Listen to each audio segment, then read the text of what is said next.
আসসালামু আলাইকুম সবাইকে। এই গরমে সবাই কেমন আছেন? আমি আলহামদুলিল্লাহ ভালোই আছি। বারান্দায় আমার কিছু গাছ আছে। অন্য কোনো এক ভিডিওতে আপনাদের 2 দিন থেকে গাছে পানি দেওয়া হয় নাই, আর এই পানি দিতে গিয়েই পড়লাম বিপদে। বারান্দায় রোদের তাপ এত বেশি যে 1 সেকেন্ড দাঁড়াতে পারছি না। কিন্তু কিছু করার নেই, গাছে পানি দিতেই হবে। গাছে পানি দিতে হঠাৎ ফেসবুকে রোদের তাপে ডিম ভাজির কথা মনে পড়ে গেল, তাই আমিও চলে গেলাম ট্রেন্ডি গা ভাষা। তাই এখানে একটা ফ্রাই প্যান রেখে দিলাম গরম হতে, আর সামান্য লবণ দিয়ে ডিমটা মাখিয়ে নিলাম।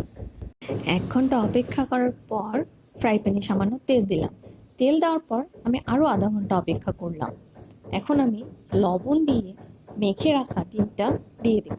তারপর আপনারাই দেখতে পাচ্ছেন ডিম ভাজি হচ্ছে কিনা। ফেসবুকে এইসব ভিডিও দেখে বিশ্বাস